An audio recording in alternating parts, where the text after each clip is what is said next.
guys, we have a very interesting conversation about fasting with Dr. Mindy, who is someone who advocates that everyone should be fasting. Meanwhile, I actually don't promote fasting, so it was really interesting to ask her questions about fasting on metabolism, hormones, the difference between males and females. For people who are highly stressed, should they add the stress of fasting to their life as well? What about people who are trying to lose weight versus people who are trying to build muscle, different fasting protocols and strategies, and just all things, the do's and don'ts to fasting. Enjoy. To start, for anybody who doesn't know who you are, could you just give a little bit of background on who's Dr. Mindy? Yeah, right. Oh my God, that's a complex question. Who am I? I'm 53 and I've been trying to figure that out.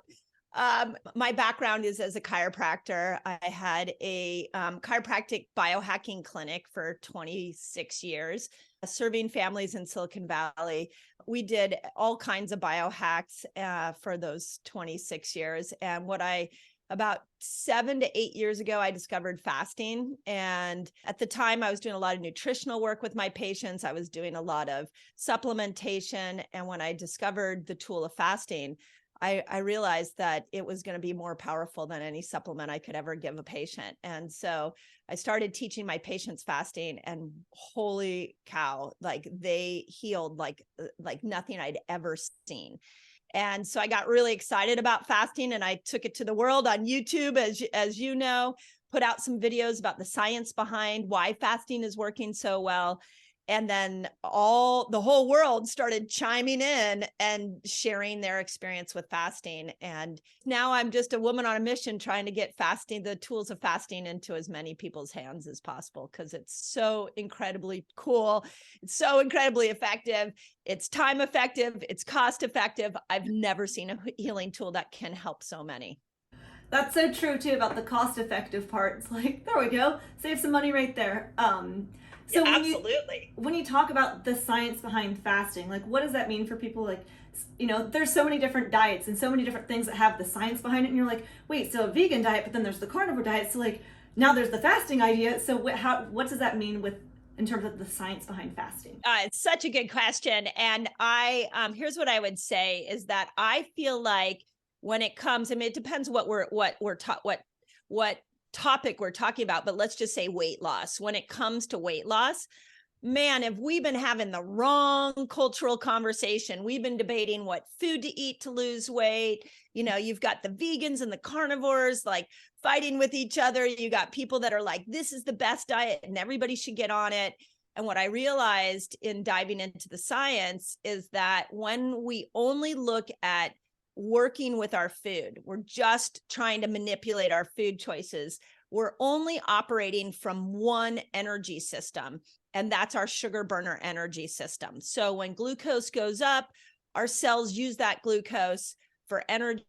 When glucose goes down, our cells should switch over into the ketogenic energy system or the fat burning energy system.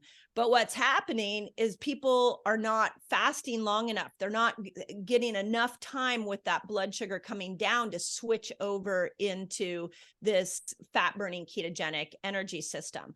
So why fasting is the hero of the day, is the way I look at it, is because what science is showing is that when you switch over into this fat burning system, you have to go at least 8 hours. Most people have to go at 12 hours in a fasted state.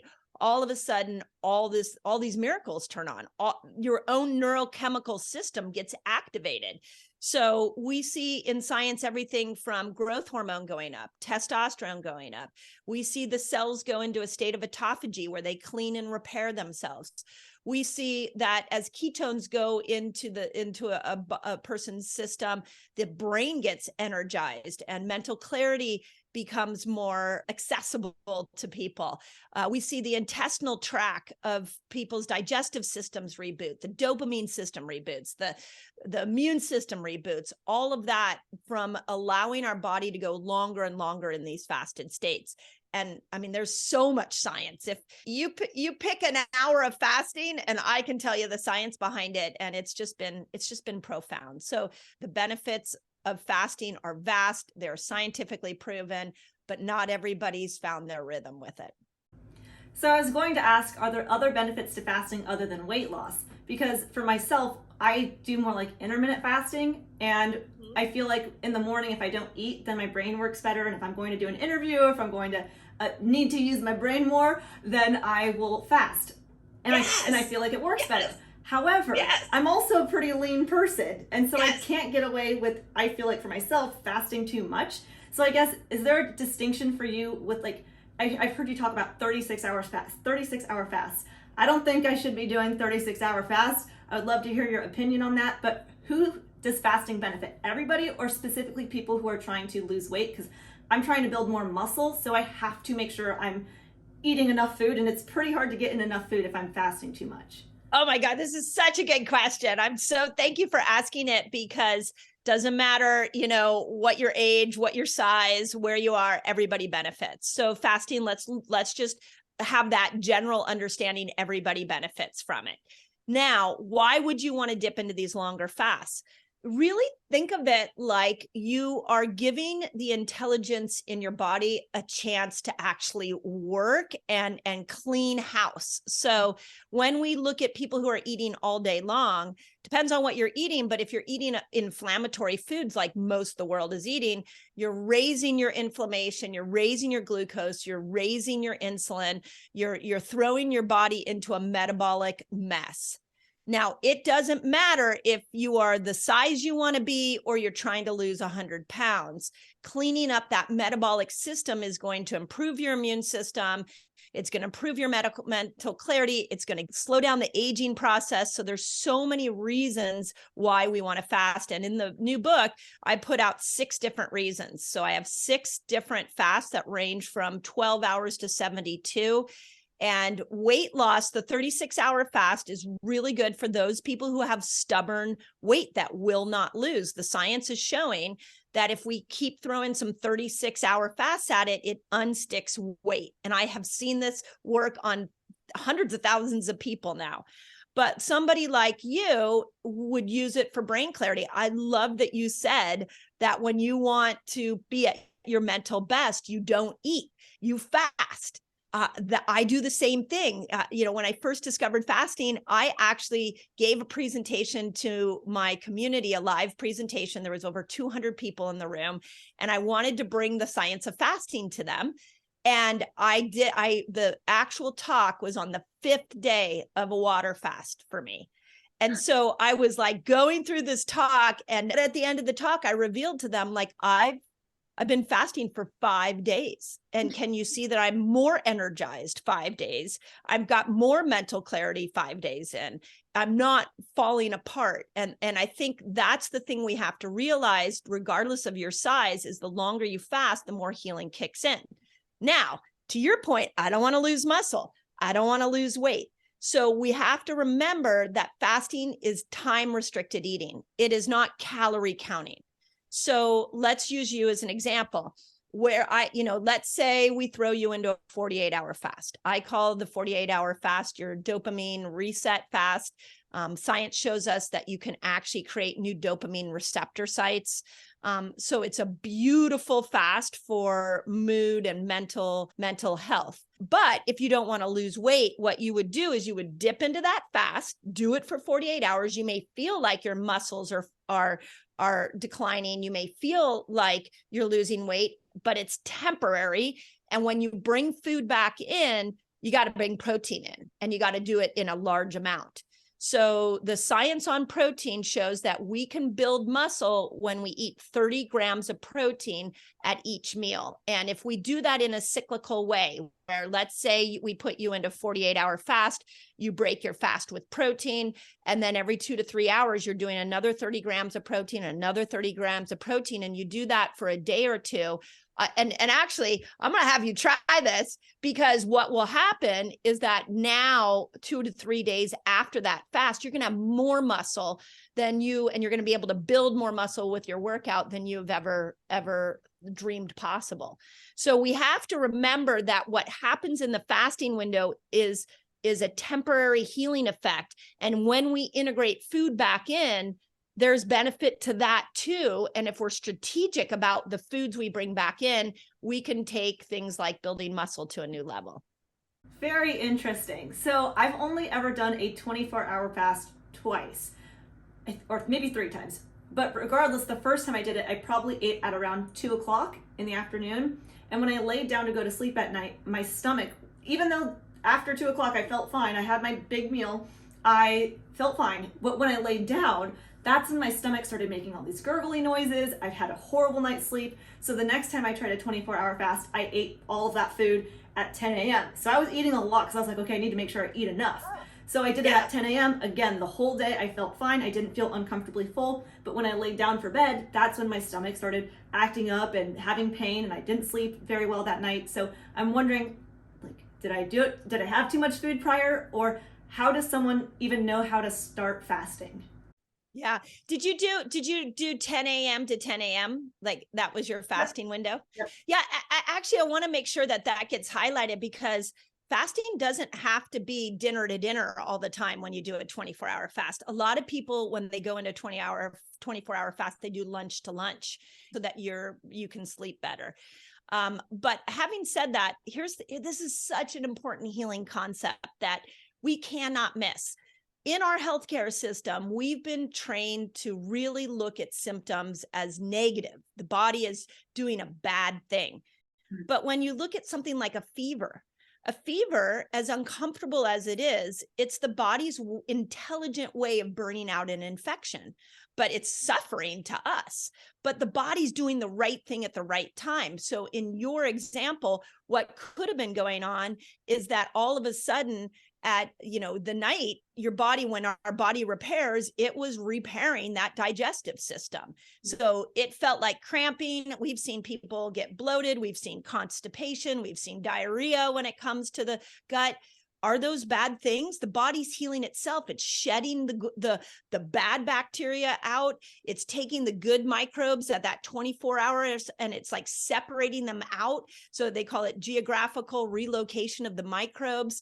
It's repairing the thin inner lining of your intestinal tract. This is really good on every body, but it doesn't always feel good. So we have to remember that negative symptoms when we fast can be a mirror to us on what healing needs to happen in the body. And, if I was coaching you, I would say, okay, let's work on some gut health, because if the body was repairing that in that 24-hour period, that's what the body's telling you it needs, is more love and more repair in the gut. So the adverse symptoms can really be a roadmap for us if we're willing to listen. Okay, so I'm wondering now, does it matter what kind of diet someone's eating? So I eat a very animal-based diet, like very protein-heavy, very fat-heavy diet. But for other people, if they're eating a vegan diet or the standard American diet, will they still see the same weight loss results or still have the same autophagy effects from fasting no matter what someone's eating? Or do you have a specific diet you want someone to eat plus fast? Well, I want everybody to eat a healthy diet, and I feel like the 3 most important food changes that anybody can make. The first is we absolutely need to be eating good oils, not bad oils. That, of all the nutritional changes that we make, that has to be the most important one, because bad oils like canola oil, vegetable oil, they live in your system for over 200 days. They're gumming up the cells, so the cells can't bring in a lot of nutrients. They can't get toxins out. So we got to get the bad oils out. Second thing, let's just make carbs really easy. Stop eating the processed carbs and look at nature's carbs. So I think in the keto world, we get really stuck in like, oh, I don't want to eat fruit. It's got too high on the glycemic index. And that's when people are like, I'm out. Like, this is crazy. Like, I can never eat fruit again. Yep. Well, let's go back to just a good human diet. And the good human diet is nature's carbs, not man-made carbs. Right. So fruits, potatoes, sweet potatoes, squashes, these are amazing. So swap over to nature's carbs and get rid of the processed, refined flour carbs. I don't care if they're gluten-free. I don't care if they're organic. Let's swap that out. And then the third is like, let's stop eating toxins, start reading labels. If there's a word in the label you do not recognize, do not eat it. It's so sad how toxic our food sources are. Mhm. So, and we're just eating chemicals all day long, and they're affecting so many parts of our body. So we really want to make sure that we are minimizing toxins, eating the right oils, switching to nature's carbs. Now, having said all of that, that would be my food changes. If you're like, I can't get off my bread, I can't get off my Diet Coke, I can't get off, my dessert. Okay, well, let's go back to the research. It's really cool. And I just did this with a man who was over 300 pounds. He came to me and he said, I'm totally addicted to food. I'm drinking like 10 sodas a day. I've tried every diet. I can't seem to lose weight. I'm literally dying. I'm over 300 pounds. And if I don't clean up lose some weight, he's like, or clean up my food, I'm really going to end my life quicker than I would like. So what I did with this guy is I used the science that we know from, it's a 16-8 fast. And it says that if we compress all of our eating into an 8-hour eating window, leaving 16 hours for our body to metabolically reset, that we won't have the elevation in glucose. We won't have the elevation in insulin, and we won't see cholesterol rise. All the things that come from a poor Western standard American diet, you become metabolically immune if you just eat that diet in an 8-hour eating window.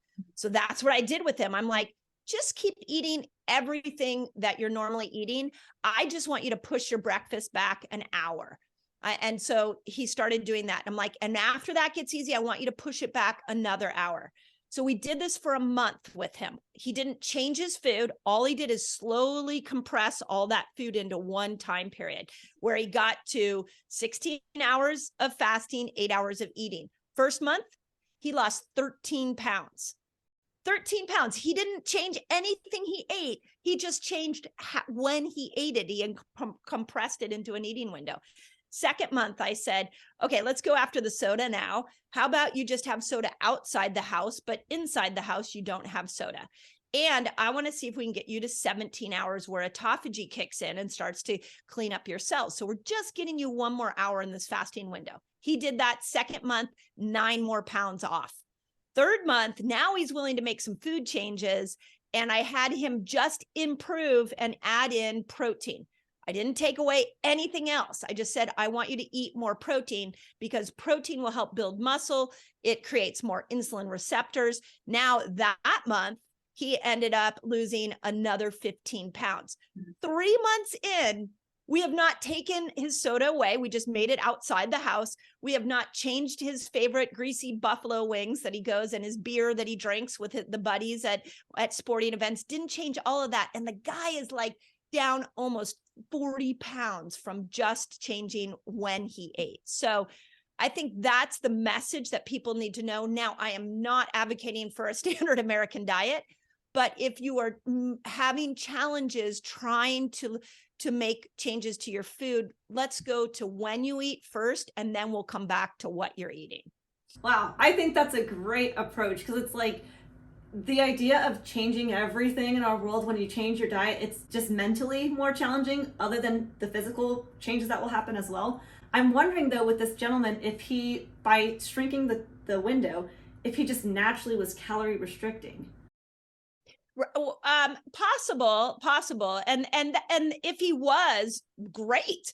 But we found a door in to weight loss for the guy. Yeah. So, he could have been calorie restricting. It's the best way to calorie restrict. And if we go back to some of the science we know from and stories we know from for years, have we not heard about the Okinawa women that lived to like 110? And when they look at why do they live so long, one of the things is they calorie restrict.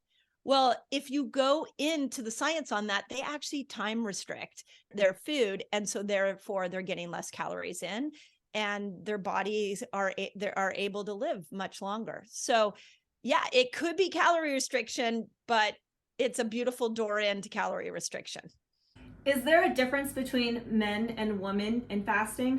Is there too long of fasts for women because of our cycles? Or I know that fasting is a stress on the body. So that's why I feel like sometimes I even get confused where I'm like, okay, you don't want to over exercise. You don't want to have too much stress. You don't want to fast too long. But maybe that's because I'm, again, someone who's more lean. So is that still different for someone who's more overweight? Is there such a thing as too much fasting? And is there a difference between men and women? Yeah, so too much fasting. I mean, this is how my whole YouTube channel blew up, was because a lot of people learned about fasting from Jason Fung and his book, The Obesity Code. And from his teachings, which are brilliant, he basically said, or a lot of people got in the habit of doing one meal a day. And they did one meal a day over and over and over again. They lost a ton of weight, and then they got stuck. And all those people found I was teaching fasting variation on my YouTube channel, and all of them found my channel and started to implement some variations that I teach over there. And they started losing weight again. So the challenge where people get stuck is they find their rhythm and they do that same fast over and over again. I do not recommend that. The other place that people get stuck is when you're learning to metabolically switch, when you're learning to go from sugar burner to fat burner, that switch over into this fat burning ketogenic energy system can be a little difficult. You can get some brain fog. You could feel tired. You could feel hangry. You could get rashes. Your digestion could go off. And it's very common for you to think, oh, it must be fasting's not right for me. But all you're doing is learning to prime this metabolic switch. And so don't, the place that I see people get stuck is in those symptoms. And in the new book, I put FAQs on a whole section on all the symptoms I've ever seen and how to overcome them. And I again want to say, everybody benefits from fasting. It's just everybody might need to do it differently. This is not a one size fits all food approach. You're going to have to find your rhythm with it.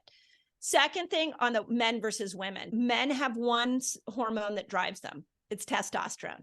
And of course we can laugh about that, but men are just hormonally simple. They can really, if they can work on building up testosterone levels, fabulous. They're going to be really healthy. Women, we have three. We have estrogen, progesterone, and testosterone. And the biggest challenge that we have is that estrogen and progesterone play by vastly different rules. So when you're trying to increase estrogen, yes, fasting's great, keto's great. That keeping glucose down, keeping insulin down is going to be amazing. Same thing even for testosterone. When we look at women who have like PCOS, where testosterone's out of control, when we start to go into some longer fasts, we bring testosterone back into balance. So testosterone plays by those rules as well. Fasting's great, but progesterone doesn't play by those rules. Progesterone, actually the week before our period, our intelligent body raises glucose, raises insulin, so that it can have the needs that it requires to make progesterone. If your glucose is low, your cortisol is high, progesterone is out. I always say when cortisol goes high, when glucose goes low, progesterone becomes shy. She doesn't make her appearance. And so all of a sudden we start seeing women lose their periods. We see women losing their hair. We see women highly anxious. And it's just because she's fasting at the wrong time of her cycle. So the week before a woman's period, at ovulation, those are the two times that progesterone's coming in. So we've got to make sure we're not in a longer fast at that point. So yes, women have to do it different. Men, they can just power on through the fast and then vary it up a little bit, but there's a bigger science to it for women. I'm very curious to know what your particular fasting protocol approach is, or your particular diet. How many meals do you eat in a day? Do you actually fast multiple times a week, multiple times a month? Like, what does Dr. Mindy's week of eating look like? Yeah, that's a great question as well. So, okay, I'm 53. I am somewhere along the menopausal journey. And so I have to use my symptoms to really tell me what length fast I should do. So I will tell you what I crave. Most of the time, I love to just break my fast somewhere around 12 to 2 in that window, and I stop eating at 6. So I like to go at least 17 hours every day, partly because I want to slow the aging process down. And I can stimulate autophagy and clean up my cells. I can get rid of some of the senescent cells that are old aging cells. So I like that time period.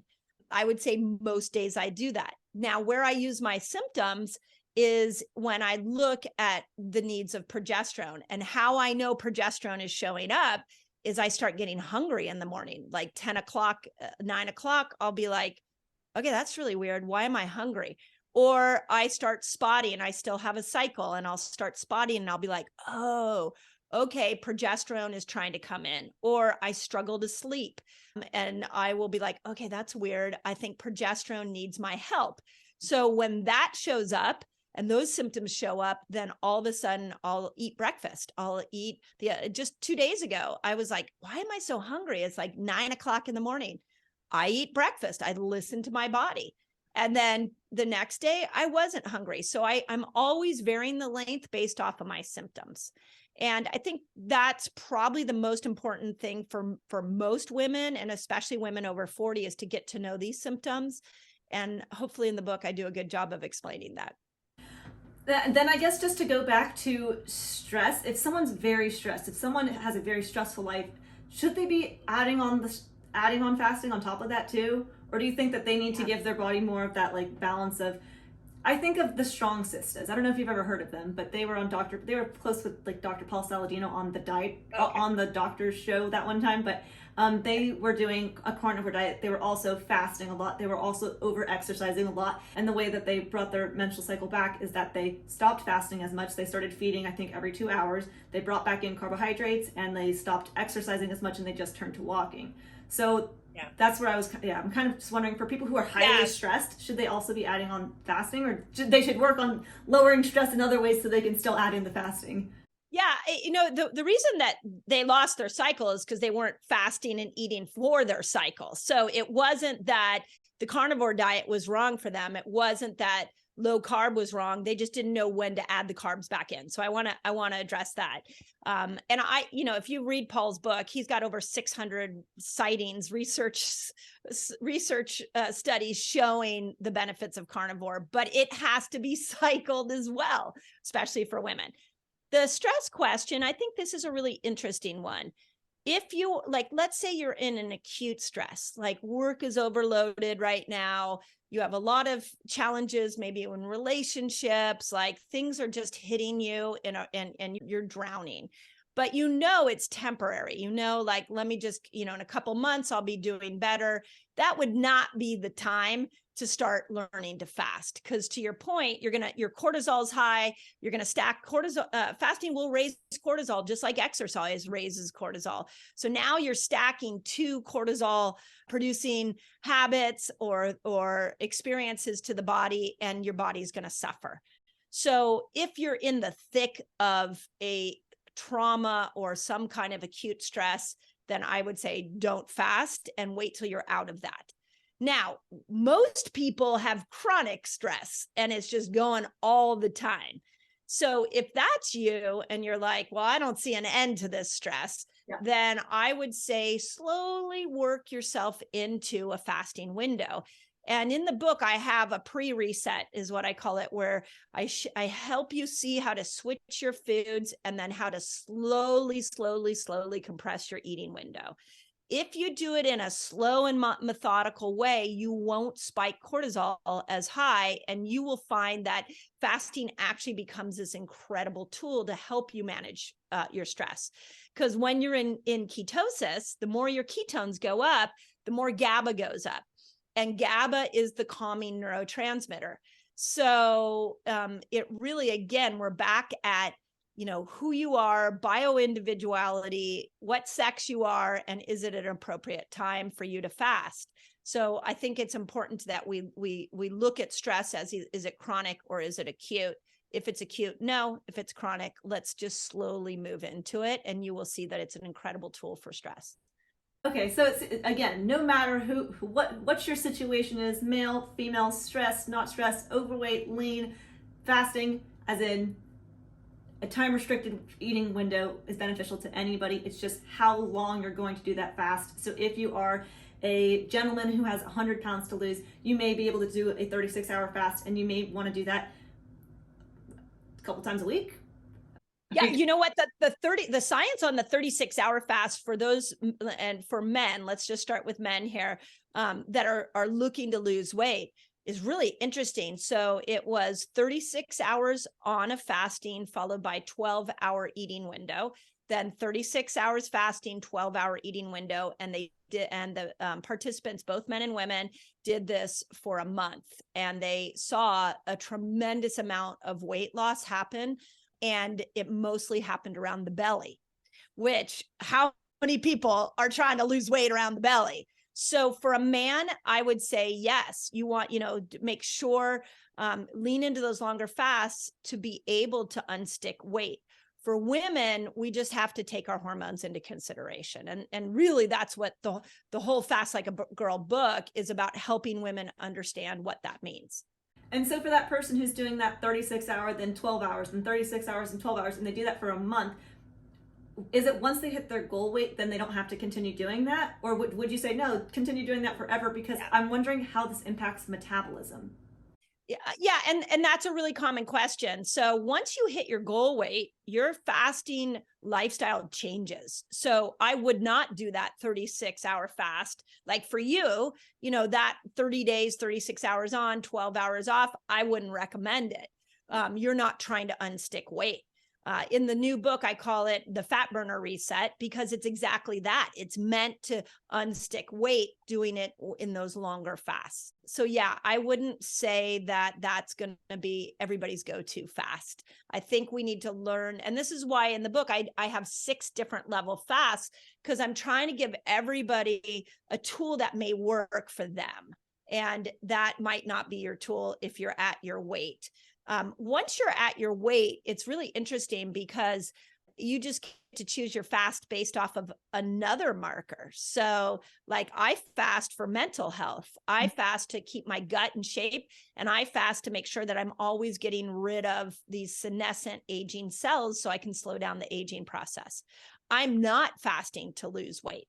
Mm-hmm. So just know that you've got to choose your goal, go after that goal, use the fast and food that will help that goal. And then from there, once you hit the goal, you're going to have to change your fasting lifestyle. I see. That makes a lot of sense. So then does that fast 36-hour fasting protocol impact metabolism in any way where somebody... Oh, yeah. Yeah. So sorry, you asked that one. So where you will start to slow your metabolism down is when you are fasting too much. So let's go back to these, to I call them the OMADers, the people that came out of Jason Fung's obesity code that were just eating 1 meal a day. We call it OMAD. Those people got really stuck because they didn't vary their fast. So eventually their metabolism started to go, okay, we get it. We've only been having 1 meal a day now for a couple of months. We need to make sure we hold on to fat because we don't know how much longer we're going to have to endure this kind of calorie restriction. So, one of the best places if you are doing 1 meal a day is to move into what I call a 5-1-1, where 5 days a week, you do an intermittent fast. You're going to have to come back down to the lower level fast. You're going to have to go like 15, 16 hours again. And then 1 day a week, do your 24-hour fast, and 1 day a week, don't fast. Because that's the message you're going to give your body that, hey, you can speed the metabolism up, back up, because I got food coming. You're not always getting these longer fasts. So remember, you're tapping into an intelligence in your body that Jenny Craig isn't giving you, Weight Watchers isn't giving you, and Diet Coke isn't giving you. It's a whole different approach to weight loss. So it's going to take a different mindset when you go in, and it's going to need constant tweaking and changing to keep those results going. Perfect. Because I work with clients one-on-one too, and they have this idea that, okay, I need to eat, let's call it 1,800 calories. And then they start seeing weight loss results. And then they hear about Dr. Jason Fung, I need to fast, and because my weight loss has stalled because my metabolism slowed down a little bit. So now I need to eat 800 calories in a day because I'm skipping a meal, and then they start losing weight again. But then eventually, as time goes on, the metabolism slows down, hit that weight loss plateau. What are my other options? Oh, protein sparing modified fasting. Awesome. I'm going to eat 400 calories in a day. I see that weight loss. And so I see people just go down this metabolism spiral hole. And I see people, like you said, they can take it too far. And then I have to say, okay, well, don't fast, just eat. Because I see the spiral of then we're impacting our metabolism, our thyroid, our hormones, our, like you said, losing the hair, losing the sleep, losing the menstrual cycle, because it just gets carried away. But like you were saying, that it has to be cycled. It has to be strategic. There's different approaches for everybody. So if you hear one person online saying, fast for 36 hours, maybe for someone who has a lot of weight to lose, but for myself, I hear that, I'm like, okay, I want to do that. But it just, everything in context.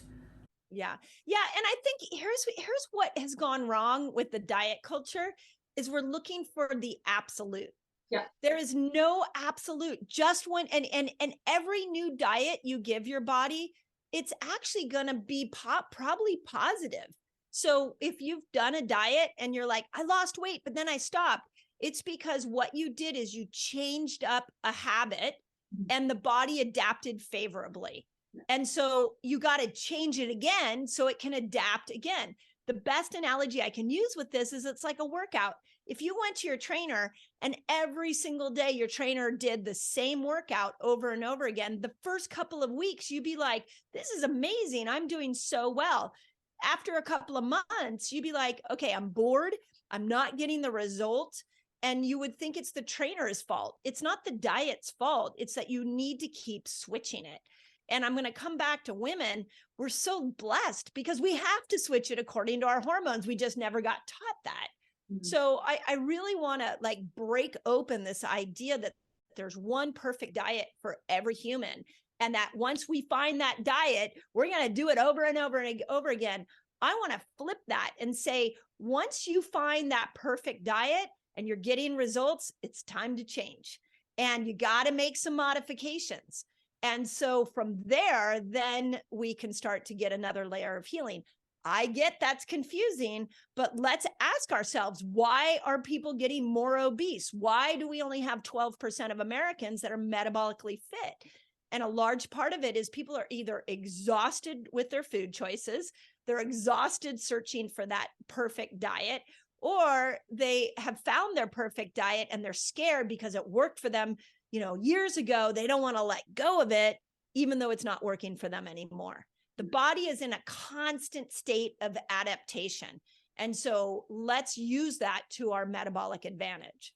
There's a link in the description to pre-order Dr. Mindy's new book, Fast Like a Girl. That's also where you'll find links to all of Dr. Mindy's social media handles. I hope you guys enjoyed today's video. If you did, make sure to give it a thumbs up. That way this information reaches more people. Don't forget to subscribe. I hope you have a happy rest of your day, and I'll see you in the next video.